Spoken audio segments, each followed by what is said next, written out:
Internet এবং media, satellite television ইত্যাদির মাধ্যমে তোমাদের ভিতরে যে বহু রকমের অশ্লীলতা এবং অশালীনতা, এগুলো সহ্য করা যুবকদের জন্য কষ্ট, পাপের পথে চলে যাওয়া সম্ভাবনা থাকে।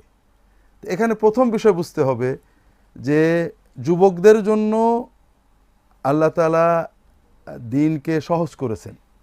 মানুষ তো পাপ করতে পারে, তওবা তার জন্য খোলা।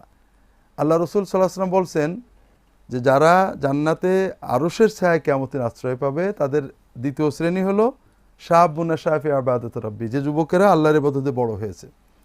এই জন্য বৃদ্ধদের ইবাদতের চেয়ে যুবকদের ইবাদত অনেক গুরুত্বপূর্ণ। তারপরেও যুবকদের সচেতন থাকতে হবে, তাদের শক্তিও বেশি। রাসূলুল্লাহ সাল্লাল্লাহু আলাইহি ওয়াসাল্লামের সাহাবী হয়েছিলেন সবাই যুবক। রাসূলুল্লাহ সাল্লাল্লাহু আলাইহি ওয়াসাল্লাম 40 বছর বয়সে নবুয়ত শুরু করলেন। এই নবুয়তের ওনার চেয়ে বেশি বয়সের কেউ ঈমান আনছিল এরকম আমরা দেখি না, সবাই ওনার চেয়ে কম বয়সের, আর অধিকাংশই 12, 14, 15, 20 এর ভিতরে। অর্থাৎ তরুণ সমাজ যত সহজে সত্য গ্রহণ করতে পারে, স্বার্থ চিন্তা না করে সত্য চিন্তা করতে পারে, এটা বৃদ্ধরা ওইভাবে পারে না। এখন প্রশ্ন হলো যে তারা কিভাবে ভালো থাকবে। ভালো থাকার জন্য কয়েকটা বিষয় মনে রাখতে হবে। প্রথমত, আল্লাহর সাথে সম্পর্কটা যে আমার পার্সোনাল করতে হবে, এটা চেষ্টা করতে হবে। সালাত সবচেয়ে গুরুত্বপূর্ণ। সালাতটাকে যদি যুবকরা বুঝে পড়তে পারে, সেজদায় যে ভালোভাবে আল্লাহকে দোয়া করতে পারে, আল্লাহর সাথে কথা বলার অনুভূতিতে 5 ওয়াক্ত সালাত আদায় করতে পারে, তাদের ভিতরে শক্তি আসবে, পাপ থেকে বেঁচে থাকার শক্তি অর্জন করবে। দ্বিতীয় হলো যে সহবত, যেটা বলে সাহচর্য, ভালো মানুষদের কাছে যাওয়া, যাদের কথা ঈমান উজ্জীবিত হয়, এটার দিকে খেয়াল রাখতে হবে।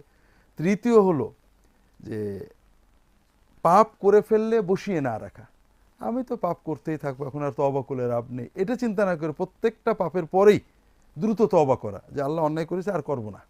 মনে নিয়ত করতে আর করব না, এটা চিন্তা করবে না, করব না বলে তো রাখতে পারবো না, কাজে এখন আর তওবা করে লাভ নেই, অত দূরে চিন্তা ধরে আল্লাহ আমি নিয়ত করছি আর করব না, এবং এই নিয়তটা দৃঢ় করতে হবে।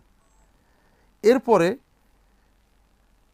আল্লাহ তাআলার সাথে সম্পর্ক গভীর করার জন্য সহজ নফল কিন্তু উপকারী হলো বেশি বেশি আল্লাহ জিকির করা সব সময়। এটা কিন্তু যুবকদের জন্য কঠিন কিছু না। চলতে ফিরতে আল্লাহর তাসবিহ তাহলিল করা, দুরূদ শরীফ পড়া, আল্লাহর জিকির করা, আল্লাহর সাথে কথা বলা, দোয়া করা, এটা যদিও নফল ইবাদত, কিন্তু এটা মনের ভিতরে আল্লাহর প্রতি একটা ভালোবাসা এবং পাপ বর্জনের শক্তি এনে দেয়। আর সবচেয়ে বড় হলো পড়া, ভালো জিনিস পড়তে হবে, কোরআন পড়তে হবে। পড়াটা কিন্তু একজনের বড় সহবত। একজন আলেমের কাছে বসে তুমি আলেমের সহবত পেলে, আর কোরআনের সাথে বসে স্বয়ং আল্লাহ তাআলার সহবত পেলে, যদি কোরআন তুমি বুঝতে চেষ্টা করো।